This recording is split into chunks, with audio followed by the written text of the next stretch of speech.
Oh, today's video I'm gonna be going over some of the newer cards that's getting released in the LCG and the Duelist Alliance set. So yeah, I'm starting off with the Sinful Spoils that I just got announced. I'm gonna go into the Regenesis stuff later.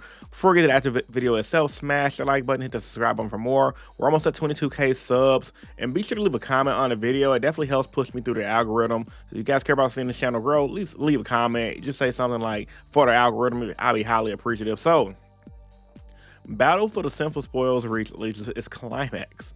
Whoever wrote that on Yugioh organization is pretty hilarious for that. So let me go ahead and move my thing down right here and go over the first card. So, first card, Denzai, no deal Bell Stars, 2500 attack, 21 defense. You can only use one of the effects once per turn. Essentially, you can banish one spell and trap from your hand or graveyard, but summon this card from your hand or graveyard. That's not bad actually. Quick effect: pay half your life points, target one card your opponent controls, destroy it. Then another deal Bell Star monster in your field. You can special summon one illusion or one spell cast a tuner from your extra deck. That's not bad. That's actually pretty good. This spamming, I like what it does. Getting into field's gonna be a handful, but once you get into field, it should be pretty good. I mean, it's a level 8, so that's not bad at all. I don't know how to deal with Bellstar deck spam stuff to the field. I do know that the Queen, the one that's been around forever, I think picture on the screen. She just pitches a card to special summon herself out. So yeah, this is pretty good. And yeah, special summon card from the hand of graveyard. Oh, you know what? I'm slow. You banish a spell trap card from your hand of graveyard and then special summon this card from your hand of graveyard. Okay, no, I'm slow. It's a pretty good card. Moving on to the next card. I don't play simple spoils stuff like that, so I need to. Yu-Gi-Oh players don't read. Comprehension is fundamental. Next card. Shiromaji Deal Bell Starter White Witch. You can send one card from your hand or filter graveyard so summon this card from your hand. Okay. If this card is normal, special summon, you can send one Simple Spoils or Deal Bell Moth card from your deck to the graveyard. Monster you control cannot be destroyed by your opponent's card effect while you control 2 or more Deal Bell monsters. That's not bad as well. Okay, not bad level 8. Bring out 2 level 8s, going to a rank 8. As of Mina, the card artwork is sick. It looks like an angel. The biblical description of an angel, that is. Must be fusion summon or special summon from your extra by attributing Saint Azamina you control and one face-up monster opponent controls. That's really good. I like board wipe. I like cards that says you can use your opponent's stuff. Cannot be destroyed by card effects. Each time your opponent activates card effect, all monsters opponent controls lose 500 attack when it resolves. Your opponent cannot activate effects of monsters with 0 attack. That's really good. So each time your opponent activates a card effect, all monster opponent controls lose 500 attack power when it resolves. So let's say if they have like something weak on the field, let's say they, for example, they have like, or let's say even say they have like a detonator, for example, right? And they start trying to resolve effects. I mean, yeah, our detonator is going to be boosted up at 3,000 attack power. They have to use like probably what, 6 cards to not allow him to use his effect, but hypothetically, let's say they got like a dead dual drop. The detonator's a bad example. Same thing, they activate 2 or 3 cards on a turn, 6 cards on a turn. They can't use their effects, and God forbid they have monsters on the board with less attack power than 2,500. Let's say that's happening on the board like a 1,000 attack power, 1,200 attack power, something like that. That's actually not bad. I can see it being a pretty good floodgate. And the fact that it removes an opponent's monster and has 4,000 power is pretty good. It needs Queen of Azamina, and you contribute a Saint Amulet control and face a monster opponent control. So materials is just Queen of Azamina plus 1 fusion and Synchro. So that's pretty good. Which one is Saint Azamina? I don't know. Maybe you guys can help me out there. But yeah, I like the fusion. The fusion is really good, honestly. Snake Eyes, Execute Dragon. Freaking Snake Eyes, man. Snake Eyes is such a good deck. You can only use each effect once per turn. During the main phase, you can target one face monster in the field or in the graveyard and place it in the spell and card zone. Okay, that's not bad. Also, this card can be used. This effect can be used until the end of the next turn. During the battle phase, quick effect, target 2 cards on the field, 1 monster and 1 continuing spell, destroy them. That's not bad. So you can send something to the spell and card zone and then pop it. It's a dragon. Will it get used in Dragon Link? That's something to think about, because look, it is a generic dragon. It has a lot of stars, but his effect activates during the main phase. But it has a pretty cool battle phase effect as well. So I ain't gonna lie, let's put stars. 1, 2, 3, 4, what, 12, 3, 6, 9, what, 1, 2, 3, 4, 5, 6, 7, 8, 9, 10, 11, 12. So yeah, 12 stars. I don't know if Dragon Link will run this, but it could definitely be used in Dragon Link. So for you, I mean, if you're gonna go battle phase, you're gonna be OTKing with Dragon Link anyway. However, let's say if you don't want to go battle phase, you want to do some extra board wiping during the main phase, it's something to think about if you're a Dragon Link player. I don't know. Let me know what you guys think about that in the comment section down below for people who play Dragon Links. Um, these Japanese names are crazy work.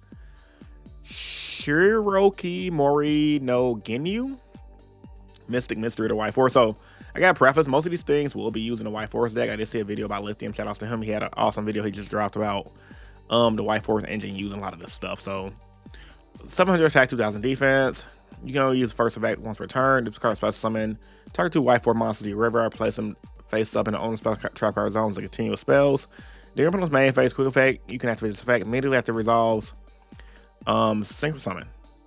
Using this card to control. That's not bad. So this card special summon, target 2 monsters, play spell trap card zones. Yeah, that's not bad at all, honestly. Then synchro summoning.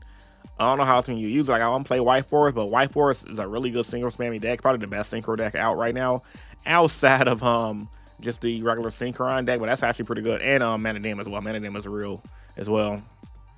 Phyllis Diabell. Add 1 level 8 or higher Diabell monster to your deck to your hand. Or if your opponent controls a monster, you can put someone instead. That's really good. That's really good. I like that, because if you go on second, right, you get a special. It's like literally Hero Lives for Diabell. That's good. Like, let's freaking go. Like, okay, go on second. Special summon. Go on first. Add, and then you got to pitch cards. Actually, that's a really good. That's a 3 of in the deck, guaranteed. I don't even play this deck, and I already know this is 3 of. If this card becomes banished, you can make all Diabell monsters turn control, gains 500 attack power, and that's it. That's permanent. Holy crap. Okay, so if you find a way to banish this, like, let's say if they got like a drone, not even a drone lockbird, like a freaking D barrier, not even D barrier. What's the card? Dimension, D shifter. Let's say you got D shifter, or your main deck can DD Crow, gain your monsters 500 attack power. I mean, that's not that relevant, but it's there and it works. So I actually like this card a lot. Thank you guys that are running this deck. You should run it as 3 of. I did read a few people on Facebook saying it's a brick. I don't understand how, because if you go on second, you special summon. If your opponent controls a monster, yeah, you special summon this card instead. Or even if you go on first and you're trying to combo off and you want to save this, and they freaking hit you with like one of the bestials, I'm like, okay, so I summon from the deck, combo off. That's really good, honestly. Curse of the Diabell, it's a trap card, so it's kind of slow. You control 2 or more Diabell monsters, send 1 monster you control the graveyard, destroy face a monster. Bro, that's what is it with Konami with all the Regeki effects, bro? Everything's a Regeki now. Like, you can't blink without saying a Regeki type effect. If the card's into the graveyard, banished from the hand or deck, add 1 Diabell spell to try from your hand. That's really good. Probably a solid 1 of though, because it's a trap. It's kind of slow, but it's really good though. And then last card, it's a continuous trap. You can target 1 Diabell monster in your graveyard or banishment, discard a card who special summon that monster. Target 1 physical monster in your spell and trap control, special summon it. That's not bad. I think it's a 1 of as well. I think both these traps are 1 of in the deck, just looking at it off the rip, y'all. But yeah, I think honestly, once these get released in the OCG, don't be surprised when OCG players are running these, because they're just really good consistency cards. Shout out to the Diabell stuff, man. Let me read the comments, see what people are saying, because like, saw some people on Facebook kind of dissing these cards, and I think the cards are pretty good. Can't wait to get those Sinful Spoils complete files next year. Also, can you imagine if Konami decided to release hero complete files every year in the game? I think that's about I think the files is mainly more along like the lore. I don't care about the lore. I'm a competitive player, but actually the lore is pretty good as well. Like the artwork, everything's pretty dope. Konami's definitely doing a good job with this archetype. Well, okay, well, first off, what the F, Snake Eye support again. Anyways, I don't know what Konami's doing here with the lore, but some of these are truly broken. I agree. White Forest gets hit by White Forest Diabell, single summon Poplar from extra deck, single summon Poplar, quick synchro, execute dragon. Kind of a that a Snake Eye's using him before he get banned, just so efficient to make a synchro trap deck that was not worth playing formula synchro Baron lines. Yeah, like these people are cooking in the comment section. You guys go check out the Yugioh Pro page for the rest of the comment. But let's go to the next thing I want to go about as well. So they did release more support later on today, and this was the field spell for the deck. When this card resolves, add 1 White Force monster from your deck to your hand. And if you do, you can also summon dark monsters from the extra deck for the rest of the turn. It's kind of racist, don't you think? The first time each of your White Force monsters will be destroyed by battle each turn is not destroyed. Okay, it's not bad. You can target 1 White Force monster you control. It is treated as a turn. Bruh, that's kind of scary, only because like anytime you can turn anything just generic into a tuner, that's a problem. Yeah, I mean, it adds. Like, what do you want people to do? Like, it's a combo starter. You run 3 people. Like, I don't like that card's insane. That's really good. Why I don't bother playing or attacking in generic illusion support. You know, the brand new monster type. White Force is primary spellcaster, secondary illusion. We did get an illusion for them. The new build Bellstar revealed earlier. I didn't even realize it was an illusion, y'all. Did y'all realize it? I didn't realize it at all. And why the heck is the card revealed hours anyway? Yeah, they revealed everything kind of late. All right, so the next up, this is one of the archetypes everybody's talking about right now, y'all. Is the Let There Be Originus. Screw these pop-ups. I need to download a pop-up blocker. You guys have any pop-up blocker advice? Let me know, because I'm tired of these pop-ups on my screen when I go to these websites. Let's see, Regenesis. So these are all level 7s. Definitely cast hero support because they all could be specimen from hand when you control a monster with 2500 attack or 2500 defense. So have a unicorn on board, start spamming these suckers to the field and start getting their effects off if you just open up a bunch of them. Only thing about them is they kind of brick, so do that as you see fit. So I'm not even gonna read the first effect because they all pretty much say the same thing. If you have 2500 more attack or defense, spam it from the field to the hand. I did review these on stream as well, but I barely remember it. That was a lit stream, and plus it was kind of like, not professional. So I'm gonna go ahead and give you guys a professional review of these cards. So, quick effect: you tribute this card, target one monster your opponent controls, return to the hand. During your opponent's end phase, the cards in your graveyard because it was sent there, you can add to your hand. That's not bad at all. I like cards that recur themselves. It's fire, so it can hit with bestials, and it's 25 attack, 25 defense. That's pretty good. Water dude, like I said, first effect's the same thing.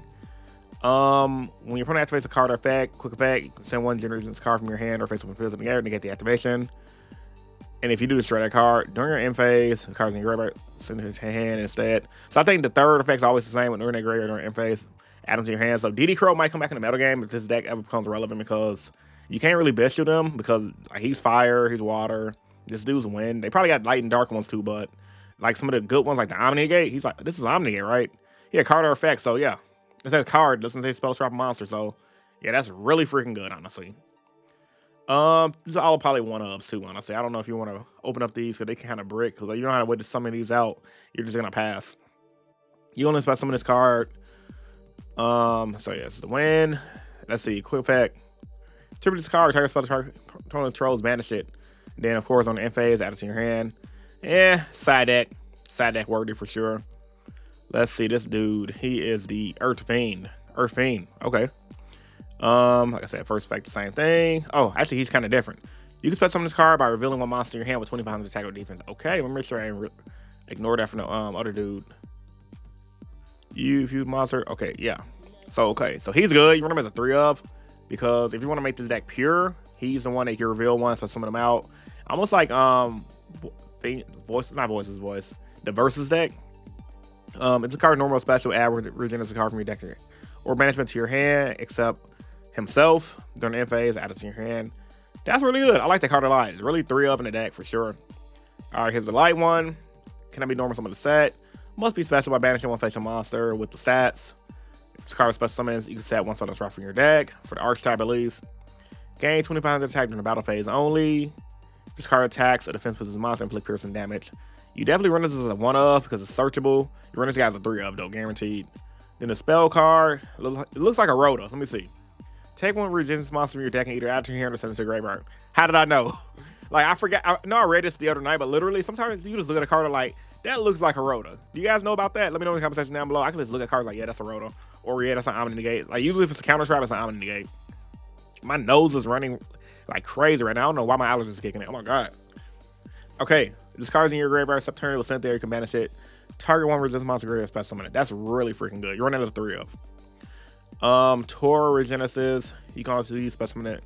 You can have special summon for next turn until the end of the next turn. After this card resolves, special summon one Regenesis monster from your deck, but send it to the graveyard during your opponent's end phase. During your end phase, the card was sent to the graveyard. It's a quick play spell. You can banish the card from your graveyard, target one of your Regenesis monsters, and special summon it. Seems like a 1-of. Has Tor in the name. I like it. Seems pretty good. Seems like a 1-of though. And the Rebirth Trap. You could send one Regenesis monster from your deck to the graveyard and target one face-up monster opponent controls. Change the face-down defense position, okay? Your opponent's end phase, send this face-up card from the card zone to the graveyard. Special summon as many Resistance monsters different name from your hand as possible. That's really good. Going first, I was siding 3 of these. Going main deck, I'll probably main deck 1. But yeah, man. Pride and Soul type. Love the style, not gonna lie. Starter, it reveals 25 attack. That's pretty freaking good. Ain't gonna lie, man. It kind of look like Konami wants to get away from like extra deck decks, which is really good because it gets kind of tiring.